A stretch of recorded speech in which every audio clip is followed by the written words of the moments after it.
Actually, hindi niya talaga alam yun. Hindi niya po talaga alam. It's just because pag nagpe-perform po kasi yun talaga, is always on the spot and look at the people and I look the crowd and most of the time is always on the spot how I interview the people. So that time kanina, hindi ko din maisip. I just decided to let him sing kasi may time yun naman. Yung kinanta mo kanina.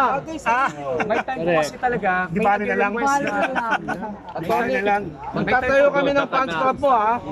Next time. Ganon? May time po kasi may nag-request na talaga na kumanta siya pero hindi niya pinagbibigyan. But tonight, I'm so happy na napakanta ko siya. Pati si Rene. Special tong night na to. Yan. Sobrang Very special. Ilang years ka sa Singapore? 10 years plus po. 10 More than years. When did you return? 2018. Okay. Pero attorney, eventually magiging ulit namin ba yung mga hypnotize, tears for fears? Kumakanta kami noon. Yung Hypnotize, nasa lineup namin yun. Tears for Fears sa lineup. It's just that today, Yung setlist yung iba. setlist Something namin. different naman po. Pero pagbalik natin sa 1980s, expect nyo na mas marami na Where do you perform regularly? We perform on Thursdays and Saturdays sa Hard Rock Cafe Makati. Okay. Every Friday we play at Bar 9 and every Bar other 9 Monday, sa ano? Bar 9 sa Resort. Molito. Molito. Tapos sa Bar 360 we also play on Monday. Sa resort. Sa resorts. And dito sa 1980s and sa How Aromata. often kayo dito? Play at least once a month. Tsaka sa Aromata. Once a month lang dito. Patrick, share mo naman sa amin yung emotion na nararamdaman mo from the time na officially na-launch ka as the new frontman. When And was then, that exactly? today, Launching na. na ilabas na officially yung apat na yung, apat na kanta na It yung feels so great kasi as I've said earlier, hindi ko naman inakala talaga na mabibigyan pa ako ng chance to record our own original song. So utang ko talaga kay Attorney Ray Vergado. Songs. Kasi when I came back from Singapore, because I lost my late wife, so I stopped When singing. was that? That was same year when I came back 2018. 2018. Yeah, I gave up my career sa Singapore para umuwi dito to take care of The son. na may late The wife. baby. Yeah, She died here. Yeah. OMG. But I used to live in Singapore also. Yung isa pa na yun. She's Filipino. Yeah, she's a Filipino. So, masaya ako kasi I guess Na-launch ka it's na. not too late. Because I'm getting older also. I'm turning 42 this year. Sabi nila, I just look young, but Yeah, you look it's young. a compliment, you know. But You I'm look ready to 30s. take the stage kung saan ba kami mapunta, and I'm praying so hard na talagang ma-reach namin yung pinapangarap namin na maybe this is it, this is the time, not too late, you know, because some musicians and some singers like I'm giving example like Itoy, you know, Itoy, you know me, Itoy, like Yeah. he got this break like when he was already like 50 plus, you know. Yung- So sometimes Yung hindi na thing. nagiging motivation to sa mga ibang artists na Pilipino na parang I guess not too late. So I'm working very hard, praying so hard for Dito sa Inner Voice, anong adjustment ang ginawa mo? wala naman po talaga masyado kasi You've been dahil nga performing po with them. been performing with them when I actually gonna make it. So do you consider this is your last hurrah sa music? Yeah, last hurrah din kasi I'm also doing other stuff din. Like my source of living. But I'm focusing here and giving my full time to Inner Voices. Attorney, music videos pa yung mga bagong kanta. Yes, coming up. Yung Galaw Clip. Lahat yan. Magkakaroon ng music video na coming up. Attorney, ikaw lahat nag-compose nun? Hindi, yung ginawa ko lang yung Meant to Be. Meant Yung to Galaw was composed by Glenn Mape, a very good friend of ours. Glenn Mape? Glenn Mape. Mapo. And yung Idlit and Tubig Hangin na Po'y Lupa were composed by Edward Mitra. Yeah. Attorney, ito ba yung first EP na Hindi, marami na kami. Noong 2014, release kami ng Universal Records.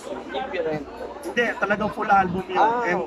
And doon kami nanalo ng AWIT Awards sa Best That was the Performance last by a Group. one? Yan, naalala mo, Leia, di ba? That was the last Inner one. Voice, You Find a Way. And then, nag-release kami ng 2023 with Angelo. Isasayaw Kita Hari. More recent. So ito, 2025, we're launching 4 songs. Yung Tubig, Hangin, Apoy, Lupa, Idlip, also we have Meant to Be, and yung Galaw. Galaw. So ikaw lang yung meant to be. Yes. Yeah, meant to be. But And really, meron ka pa rin mga susunod, mga tatlong songs. Oh yeah. Ilang beses na namin napapanood ng Inner Voices with your previous frontman. Tapos parang kakaiba yung ngayon kasi merong audience interaction si Patrick. Ano, marami. parang iba na yung Inner Voices eh. Well, ako talaga yun yung strength niya. Well, bukod sa nakagaling na kanta, strength niya talaga yung rapport sa mga tao. And we like take Yes. advantage Go of that. around, diba? Yeah.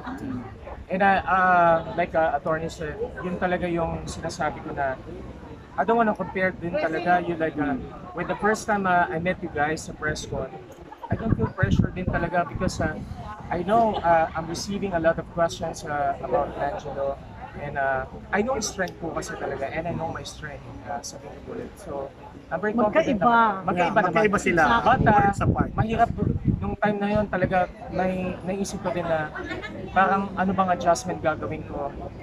Nag-focus na ako dun sa strength ko. And I told the attorney Rayty naman na ito yung mga gusto kong gawin. Like what they did for Angelo na nag-adjust din sila for Angelo because that's Angelo's strength. So for me, ginagawa ko din ngayon na hindi ko naman alam na yun din pala talaga yung unang tunog ng Inner Voices. Yeah. So mas madali talaga makipag-work sa kanila and I have more to showcase pa with everyone. Soon, maybe give me a couple more, 3 more months pa and then you'll see better Inner Voices. Patrick, kanina meron kayo acknowledge sa special someone. Oh yeah. So, may jowa ka ngayon. Yes. Inspiration. Yeah. I guess this is the last time din na magmamahal ako. Wow, parang We have a kanta, lot of Tori. Ano mga similarities ng kanta kasi, niya? yeah. And, Ito lang huling pa. Pinatato ko nga din siya. Huling Oh. What's the name of your kid? No, She's your Mel kid. Teixeira. Huh? Your kid. My kids is Shanice and Jacob. Shani. Shanice. Shanice and Jacob. Girl and a boy. Two kids. They're 2 kids. Oh, yeah. Shanice is younger. Shanice is the oldest, The 11 oldest. and 9. Jacob's 9.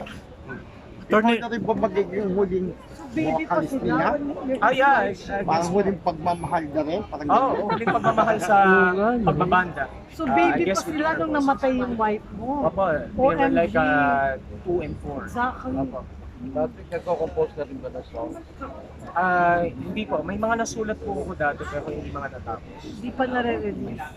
attorney reaction mo after ng launching tong apat na kanta. I'm so elated and excited na nag-launch kami ng apat na kanta because this is what we love to do.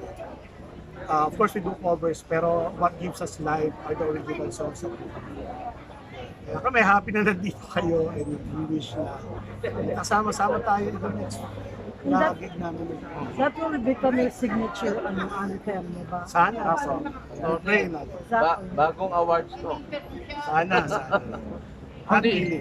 Thank you. Congratulations. Thank you very much po sa inyo lahat. Yes. Thank you very Guys, much. meron akong gustong ipakita sa inyo. Lil Vince. He's my friend. Lil Vince. Lil Vince. Ayun, siya yung kumanta ng Chinita Girl. So, dito siya ngayon. So, isang big supporter rin ng band. Thank you so much. I'll ask anything from you. The last time siya si Wally.